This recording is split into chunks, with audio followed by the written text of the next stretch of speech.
Listen, Jeremiah 27 is not just a chapter. It's a warning. It's a message. It's a mirror for our own lives.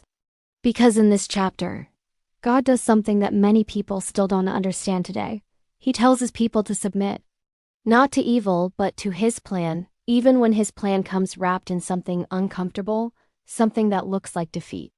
This is a powerful message about obedience, humility, and recognizing God's absolute authority, especially when the world around you feels chaotic and out of control. So, imagine this for a second. God tells Jeremiah, the prophet of the nation, "Go and build a yoke, the wooden thing they put on oxen to plow fields, and wear it on your own neck." Can you picture that? Jeremiah, this man of God, is walking around Jerusalem with a heavy, awkward wooden yoke on his shoulders. People are staring. People are whispering. People are probably laughing, thinking he's completely lost his mind. But God is using his body as a living, walking sermon. Why? Because God is sending a visual message to his people. My people, you will wear a yoke, whether you like it or not. The only question is this: will you wear the yoke that I give you, or will you wear the yoke that you choose for yourself by fighting against me? This yoke was a symbol of what was coming. Then Jeremiah is commanded to send this same message not just to Judah, but to all the surrounding nations: Edom, Moab, Ammon, Tyre, Sidon. God is speaking to everyone in the region, and his message is shocking. He says, "Nebuchadnezzar, the king of Babylon, he is my servant. I have given him the nations. I have given him the power. If you resist him, you are resisting me. If you obey his rule, you are obeying my will for this time." This is so deep. God is not saying Babylon is holy. He's definitely not saying Nebuchadnezzar is a righteous king. He's saying, I am the one who controls kingdoms. I raise up leaders, and I remove leaders. And right now, this is the instrument I'm using to fulfill my purpose.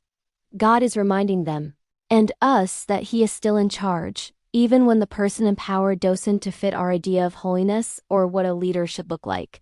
And this is exactly where people get confused. God did not say, follow Babylon. He said, obey their rule for this season. There's a huge difference. Obeying is often temporary and situational. Following is a lifestyle choice. God wasn't telling his people to think like the Babylonians, to worship their gods, or to adopt their culture. He was saying, this is a season of discipline. I am allowing this to happen. Don't fight me by fighting the very thing that I have sent. Jeremiah 27 teaches us a very difficult lesson. Sometimes true obedience to God looks like surrender. Not surrender to people, but surrender to God's timing and his sovereign plan. It's about trusting him even when you don't understand the circumstances. Now, into this very tense situation, you have the false prophets. In this chapter, God exposes the liars. Other prophets were running around Jerusalem shouting popular messages, saying, don't worry, Babylon will fall any day now. We'll be free soon. The yoke will be broken. And of course, that message sounded good. It made people feel happy and hopeful. It tickled their ears and brought them comfort. But it wasn't true. God tells Jeremiah, do not listen to the prophets and the dreamers who are telling you things I did not say. They are deceiving you into ruin.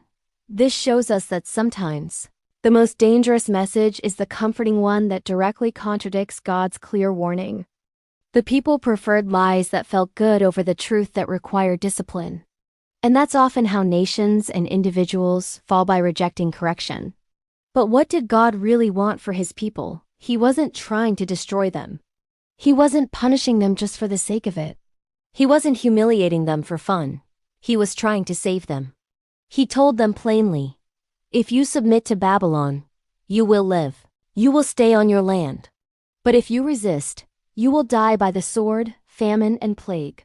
What he was really saying is, don't fight my process. This discipline is actually your protection. This correction is your preparation for what's next. Sometimes, God will send you into a season you don't enjoy to keep you alive long enough to enter the season he has promised. The yoke was meant to preserve them, not to permanently crush them.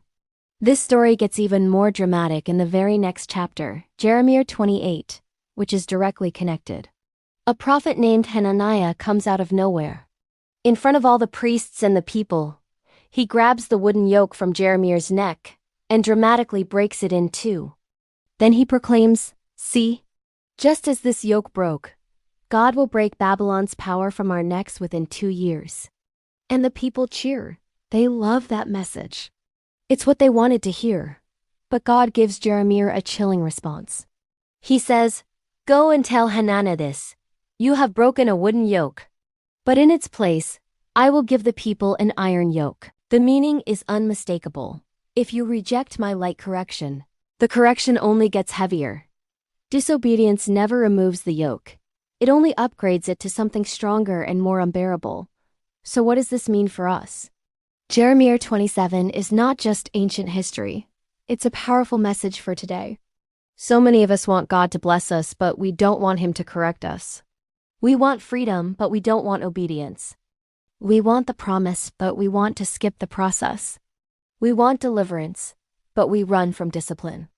God is saying to us today, stop fighting the season I have placed you in. Stop listening to voices that only tell you what feels good. Stop resisting the very yoke that was designed to save you and shape you. Sometimes God will put you under something to teach you something. Sometimes He will place you last to prepare you to be first.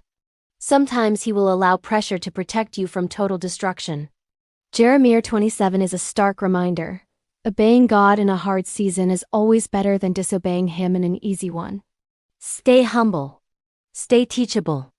And stay submitted to His voice, not your emotions.